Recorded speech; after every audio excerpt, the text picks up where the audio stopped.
कोई दिक्कत? ठीक, तो और देखो उदाहरण लेता था, एग्जांपल 16 था ना, ठीक है। kx plus 3y minus k minus 3 equal to क्या है 0, क्या है इक्वल 0। फिर उसके बाद 12x plus ky minus k equal क्या है आपका 0। तो हमको क्या करना है k का मान निकालना है। क्या निकालना है k का मान, और ऐसा k का मान निकालना है जिससे ये दोनों समीकरण क्या हो जाए वो परिमित रूप से अनेक हल हो जाए, ठीक है। यानी अपरिमित रूप से इसका हल अनेक हल हो जाए, यानी अपरिमित रूप से अनेक हल हो, इस दोनों समीकरण का हल कैसा हो अपरिमित रूप से अनेक हल हो। तो इसके लिए k का मान क्या होना चाहिए, k का मान क्या होना चाहिए, तो कैसे निकालेंगे? तो देखिए हम क्या करेंगे, सबसे पहले बात इसको हम बोल देंगे समीकरण फर्स्ट। क्या बोल देंगे भाई हम समीकरण फर्स्ट, इसको क्या बोल देंगे हम भाई समीकरण सेकेंड, ठीक है।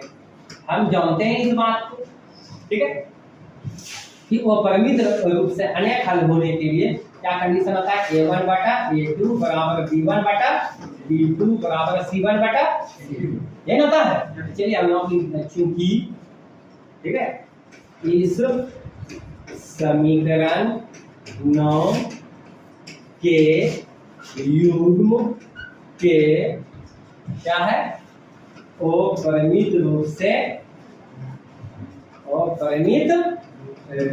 से अनेक हल, कैसा हल है अनेक हल। इसलिए a1 बटे a2 बराबर b1 बटे b2 बराबर c1 बटा c2 लिखेंगे। a1 आपका क्या है k, a2 आपका क्या है 12, b1 आपका क्या है 3, b2 आपका क्या है k, c1 आपका क्या है माइनस, ठीक है, क्या है माइनस, ये माइनस तो कौन है तो k minus 3 y minus k, ठीक है। अब यहाँ देखिए तीन गो अनुपात मिला, तीनों इक्वल, तीनों क्या है एक दूसरे के इक्वल है। तो आप बज गुणनखंड विधि में जानते हो, ठीक है, वहां सीखे थे क्या किए थे x बटे कुछ था y बटे कुछ था, फिर कांस्टेंट था तो x बटे जो कुछ था उसको कांस्टेंट इक्वल करते थे, फिर y के बटे कुछ रहता था तो उसको मतलब संख्या रहता था y बटे, जैसे 3 रहा 4 रहा 5 माइनस 5 उस संख्या के इक्वल करते थे, हाँ या नहीं कांस्टेंट। लेकिन यहाँ जो है तुमको, यहाँ तो कहीं भी कांस्टेंट को जला नहीं रहा है, तो तुम किसको किसके बराबर करोगे, तो यहाँ स्वतंत्र हो, कहीं कोई दिक्कत नहीं है। तुम इस दोनों को इक्वल लो या इस दोनों को इक्वल लो या इस दोनों को इक्वल लो, ठीक है, किसी को